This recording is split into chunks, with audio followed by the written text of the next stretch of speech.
આજે કચ્છની પુકારની ટીમ બિસ્મિલ્લા સંસ્થાની મુલાકાત લીધી છે અને આજે 18મી રોજાની જે રમજાનની શહેરીની તૈયારી ચાલુ છે.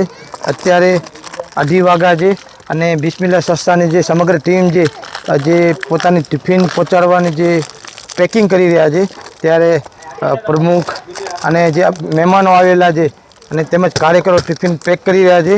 અત્યારે ગુલામ સાહેબ વિરેન્દ્ર જે સંસ્થાના પ્રમુખ છે એમનાથી વાત કરશું. બાપુ, આજની ટિફિન વિશે શું કહેશો? આજે 18મું શહેરી છે.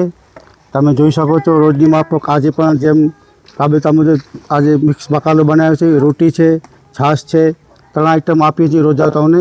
ભુજની જેટલી પણ હોસ્પિટલો છે, સરકારી હોય કે પ્રાઇવેટ હોય, ત્યાં પહોંચાડીએ છીએ. પછી કોલેજો હોય, ગેસ્ટ હાઉસો છે અને અન્ય માણસો અહીંયા મુસાફિર લોકો જે આવે છે એને પણ અમે અહીંયા જમાડીએ છીએ.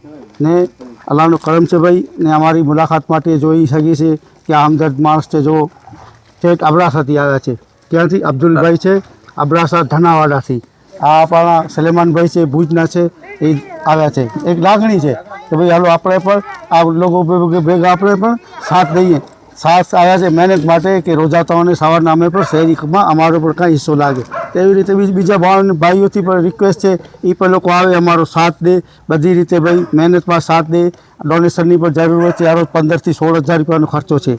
એનામાં ભાઈઓથી ગુજારિશ છે કે એનામાં પણ અમને મદદરૂપ થાય તો આસાની થઈ જાય. જેટલા વધારે ચંદો આવશે એટલો સારો કરી અને રોજાતાઓને અમે જમાડશું. એના અલાવા પણ કંઈ અલગથી વસ્તુ કોને દેવી, 200-250 વસ્તુ, તો ઘણા લોકો આવીને પોતાની અલગ અલગ વસ્તુ લઈ જાય છે કે 250 વસ્તુ અમે નાખી દઈએ છીએ, આ ટિફિનમાં નાખી દેજો. એવી રીતે પણ આપી શકો છો તમે.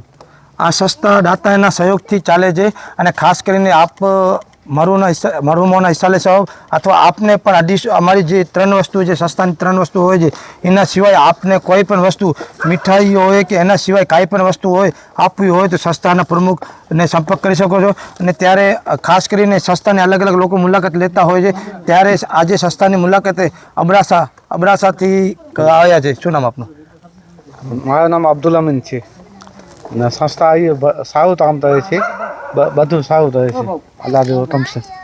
બસ લોકો જે પણ આવે છે આ સંસ્થાની કામગીરીને બિરદાવી રહ્યા છે.